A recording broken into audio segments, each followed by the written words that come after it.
बिस्मिल्लाहिर्रहमानिर्रहीम। आज हम रिव्यू एक्सरसाइज 3 की MCQ सॉल्व करेंगे।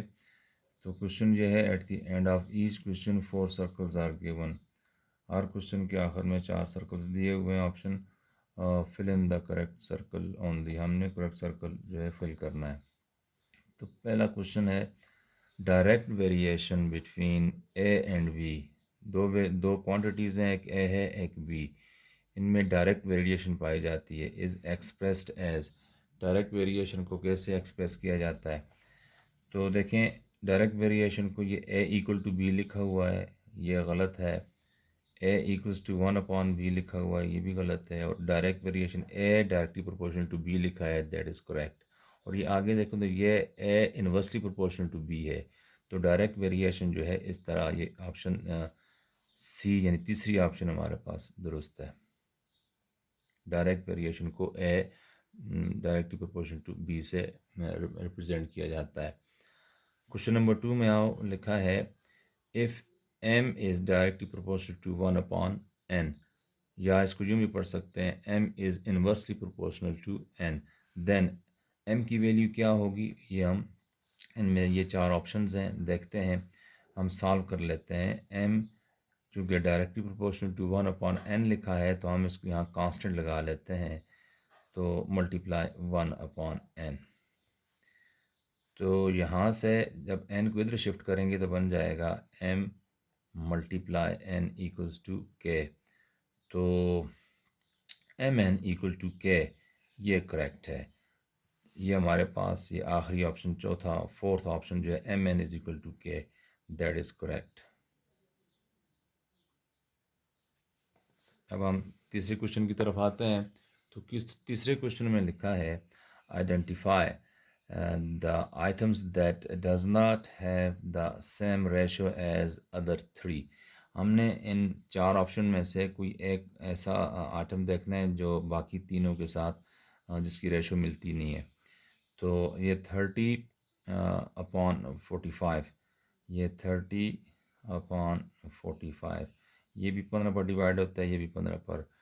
15 2s आर 30, तो 15 3s आर 45, ये 2/3 यानी 2:3 के इक्वल है ये वाला। अब ये जो है ये भी 2:3 के इक्वल है। 4 to 6 मीन्स ये भी 2 से डिवाइड होता है, 2 से डिवाइड करो, ये भी 2 से डिवाइड होते हैं, उससे डिवाइड करो, 2:3 बनता है। ये भी 2:3 है, ये भी 2:3 की इक्वल है। तो ये तो सिंपलेस्ट फॉर्म में दिया हुआ है 2:3, यानी ये भी 2:3 है सिम्प्लीफाइड फॉर्म में, ये भी 2:3 है सिम्प्लीफाइड फॉर्म में, और it is already simplified form. ये भी 2:3 है, और ये 3:2 है, ये आड है, यानी ये मुख्तलिफ है दूसरे 3 से। This is our answer. उसने कहा है ना कि identify the item that does not have the same ratio as other three. इन तीनों की रेशो सेम है, लेकिन ये जो चौथा है ये इनसे डिफरेंट है, तो ये हमारा आंसर हुआ। हमने ये आइडेंटिफाई करना था। आप चौथे क्वेश्चन में आओ, तो इसमें कहा गया है if a/b equal to c/d, then by alternative property इस्तेमाल करते हुए जो इसका जो आंसर है वो क्या बनता है? ये 4 ऑप्शंस दिए हुए हैं। हम देखो अल्टरनेटिव प्रॉपर्टी है क्या। हम जानते हैं अगर हमारे पास a/b इक्वल्स टू c/d हो, तो ये जो मीन्स हैं इनकी इनकी जगह चेंज कर लेते होते हैं अल्टरनेटिव प्रॉपर्टी में। तो यूजिंग अल्टरनेटिव प्रॉपर्टी हम क्या करते हैं, ये c जो है इसको इधर शिफ्ट कर लेंगे, a/c इक्वल टू b को इधर शिफ्ट कर लेंगे, b/d के इक्वल हो गया। तो हमारे पास ये बन जाता है यहाँ पर a/c इक्वल टू b/d बन जाता है। तो ये हमारे पास a/c इक्वल टू b/d देखते हैं। तो a/c इक्वल टू b/d जो है वो ये भी नहीं है, ये भी नहीं मिलता, और ये वाला है थर्ड जो ऑप्शन है, ये थर्ड सर्कल ये रिजेंबल करते हैं हमारे आंसर, दिस इज करेक्ट। पांचवा क्वेश्चन है, पांचवें क्वेश्चन में दिया है इफ़ C/9 प्रोपोर्शन X/27, तो हमने x की वैल्यू फाइंड करनी है। तो x इज इक्वल टू 21 दिया हुआ है, ये मुख्तलिफ वैल्यूज़ दी है, हम इसको सॉल्व करके देखते हैं कौन सी ऑप्शन ठीक है। तो ये देखें, ये एक्सट्रीम है वैल्यूज़, ये मीन वैल्यूज़ हैं। तो हमने पढ़ा हुआ है कि ये जो product of mean equal to product of extreme होता है, यानी 9 मल्टीप्लाई x किसकी इक्वल होगा, 7 मल्टीप्लाई 27 के। अब यहाँ से इस 9 को हम एलिमिनेट करते हैं, इधर से भी 9 डिवाइड कर लो, कैंसिल हो जाएगा, इधर भी 9 डिवाइड कर लेते हैं। तो 9 1 इज़ 9 और 9 3 ज़ार 27। तो x की वैल्यू क्या बनेगी, 7 मल्टीप्लाई 3, तो 7 मल्टीप्लाई 3 21। तो 21 जो है हमारा आंसर होना चाहिए, x is equal to 21 is correct. अब क्वेश्चन नंबर 6 में आते हैं। तो इसमें दिया हुआ है the third proportion of x and y is, x और y फर्स्ट और सेकंड प्रोपोर्शन दिए हुए हैं, हमने थर्ड प्रोपोर्शन फाइंड करना है। तो इनमें से कोई चॉइस है हमारे पास। तो सॉल्यूशन में जाते हैं, हमारे पास जो फर्स्ट प्रोपोर्शन है x, सेकंड प्रोपोर्शन है y और थर्ड प्रोपोर्शन फर्स्ट को हमें नहीं पता, ठीक है। तो ये हमने फाइंड करना है। अब हम देख सकते हैं ये कंटिन्यू प्रोपोर्शन बन गया, 3 इसमें एलिमेंट्स आते हैं। तो हम इसको इस तरह कन्वर्ट करते हैं, ये होगा, ये किसकी इक्वल है, x ratio y equals to y ratio this third proportion को यहाँ पर लिख लेंगे। तो अब इसको मीन प्रोडक्ट एक्सट्रीम प्रोडक्ट की फॉर्म में लिखें। तो ये मीन प्रोडक्ट क्या है, y मल्टीप्लाई y और extreme product x multiply this. तो x multiply this is equal to y multiply y हो गया। हमने तो इस स्क्वायर की वैल्यू फाइंड करनी है, और ये किसके बराबर हुआ, y मल्टीप्लाई y लिख के, और ये x इधर आके डिवाइड हो गया। तो ये किसके बराबर बनता है, y multiply y square divided by X के, यानी थर्ड प्रोपोर्शन हमारे पास y square divided by X आएगा। तो इसमें है हमारे पास ये तीसरा option, y square divided by X, this is correct. Question number 7 है, लिखा है if x directly proportional to 1 upon y and y directly proportional to 1 upon z, then इनमें से कौन सा ऑप्शन हमारे पास दुरुस्त आता है। देखें यहाँ पर लिखा है x directly proportional to 1 upon y, इससे हमें ये रिज़ल्ट मिलता है कि x is equal to k, यहाँ पर कांस्टेंट लगा लेते हैं, मल्टीप्लाई 1 अपॉन वाई के, और यहाँ से फिर एम्प्लाइज दैट ये वाई को हम इस तरफ शिफ्ट कर लें तो एक्स वाई किसके बराबर हुआ, के। इसको नंबर 1 बोल देते हैं, ठीक है। अब दूसरा क्या रिलेशन है, Y directly proportional to 1 upon Z implies that Y किसके बराबर हुआ, के मल्टीप्लाई 1 अपॉन जेड, यानी ये जेड इस तरफ शिफ्ट कर लें तो वाई जेड इक्वल्स टू के हो जाएगा। तो देखें यहाँ पर भी के है, यहाँ पर भी के है, इसका मतलब ये हुआ कि ये जो एक्स वाई है वाई जेड के इक्वल हम लिख लेते हैं from 1 and 2 we get X Y किसकी इक्वल हुआ, वाई जेड के। अब यहाँ पर देखो दोनों तरफ वाई है, आप दोनों तरफ y को डिवाइड कर लें, कैंसिल हो जाएगा, ये इससे कैंसिल हो जाएगा, x is equal to Z हो जाएगा। अब ये हम इस केस में जो x है वो किसके बराबर है, z के, यानी 1 मल्टीप्लाई जेड भी हम लिख सकते हैं। तो 1 को हम k लेते हैं, यानी x इज़ इक्वल टू 1 को k ले लें तो ये बन जाएगा जी 1x इज़ इक्वल टू के जेड। अब इस k को रिप्लेस कर लेते हैं, हटा देते हैं, तो ये इक्वलिटी का साइन जो है डायरेक्टली प्रोपोर्शनल में आ जाएगा। तो x directly proportional to z हो गया है इस k को रिप्लेस करने से। तो इसका जो हमारे पास रिज़ल्ट बनता है वो अगर ऑप्शंस देखें तो x directly proportional to z हमारे पास आंसर आएगा, x डायरेक्टली प्रोपोर्शनल z, ये सेकंड ऑप्शन करेक्ट है। इसके बाद क्वेश्चन नंबर 8 है।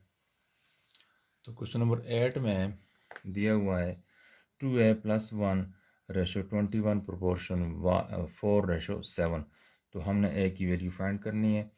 तो वही हम उसूल यहाँ पर अप्लाई करेंगे क्या कि मिड जो मीन प्रोडक्ट जो एक्सट्रीम प्रोडक्ट के इक्वल होता है। तो हमारे पास यहाँ पर मीन प्रोडक्ट क्या होगा,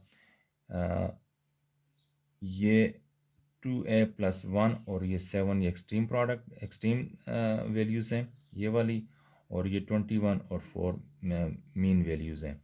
तो हम एक्सट्रीम वैल्यूज़ 2a+1 इनको आपस में मल्टीप्लाई कर लेते हैं, यानी 2a+1 × 7 यानी extreme product is equal to mean product. Mean में क्या है 21 × 4, ये दो मीन प्रोडक्ट हैं, वैल्यूज़ हैं, इन दोनों का प्रोडक्ट ये आ गया।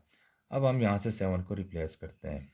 2a+1 7 को हम क्या करते हैं यहाँ से एलिमिनेट करते हैं। यहाँ 7 मल्टीप्लाई हो रहा है, 21 × 4, इधर भी 7 डिवाइड कर लो, इधर भी 7 डिवाइड करो, ये कैंसिल हो जाएगा और ये बन जाएगा 7 1 ज़ार 7, 7 3 ज़ार 21। तो ये हमारे पास बाकी बच जाता है 2a+1 और इज़ इक्वल टू 3 × 4 12। अब यहाँ से 1 को शिफ्ट करते हैं उस तरफ। तो यहाँ पर हमारे पास a है, ये 1 इधर आके 12 - 1 हो जाएगा, और ये 2a is equal to 12 - 1 mean 11। ठीक है, अब यहाँ से 2 को एलिमिनेट करेंगे, डिवाइड करेंगे 2 को दोनों तरफ, और यहाँ पर हमारे पास आ जाएगा a is equal to 11 divided by 2 या 11/2। तो ये हमारे पास 11/2 सेकंड ऑप्शन है,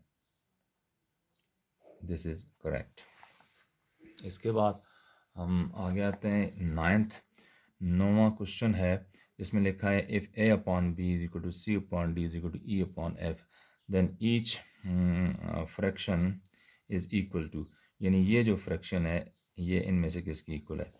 हमने एक लॉ पढ़ा हुआ है, फार्मूला है, वो ये है कि अगर हमारे पास a/b equal to c/d equal to a/f हो, तो ये इक्वल होता है a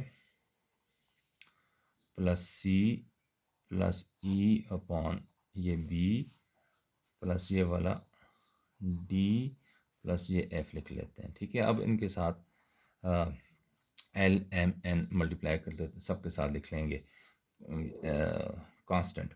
तो ये a के साथ लिखो l/a और यहाँ पर m c प्लस n/e, यानी यहाँ l/m/n, और नीचे भी इधर भी l/m/n लिख लो, l/b l/d और यहाँ m/d और यहाँ पर n और f। तो ये हमारे पास रिज़ल्ट मौजूद है। ये l/a m/c n/e m/b यहाँ पर नहीं है, l/b यहाँ होना चाहिए। तो हमारे पास ऑप्शन आएगा l/a प्लस, ये भी नहीं है, ये देखें l/a m/c n/e l/b m/d n/f, ये सेकंड ऑप्शन हमारा दुरुस्त है। आगे जाते हैं, क्वेश्चन है 10th, which of the following is situation in which x varies directly as y। इनमें से कौन सी सिचुएशन जिसमें x डायरेक्टली वेरी कर रहा है y से। देखें यहाँ पर x ये चूँकि डिनोमिनेटर तौर पर आया है यहाँ पर y, इसका मतलब यह है कि x जो है y से इन्वर्सली y के साथ इन्वर्सली प्रोपोर्शनल है, यानी x y की वैल्यू जितनी बढ़ाओगे x की उतनी कम होगी वैल्यू। यहाँ पर देखो तो ये भी इन्वर्सली प्रोपोर्शनल है, क्योंकि यहाँ पर कांस्टेंट जो है वो 6 है, तो यहाँ y को इधर शिफ्ट कर लो तो x y 6 के नीचे आ जाएगा, यानी x जो है y जो है x के इन्वर्सली प्रोपोर्शनल हो जाएगा। यानी ये देखें ये x y is equal to 6, हम x y को इधर ले आते हैं तो देखें y नीचे आ गया है, तो x के साथ y इन्वर्सली प्रोपोर्शनल है इसमें भी। यहाँ पर भी वाई एक्स एक्स से कैंसिल हो जाएगा, दोनों डिवाइड करो तो उसका रिलेशन नहीं बनता। यहाँ पर देखो तो लिखा है एक्स इक्वल टू 7/16y, ये कटा हुआ है, तो 7/16y। यहाँ पर देखो y की आप वैल्यू बढ़ाओगे तो x की भी बढ़ जाएगी वैल्यू। तो इट्स मीन कि हमारे पास ये जो रिलेशन है ये डायरेक्टली प्रोपोर्शनल है एक्स वाई के साथ। This is correct. इस तरह ये चैप्टर नंबर 3 के MCQ सॉल्व हो जाते हैं।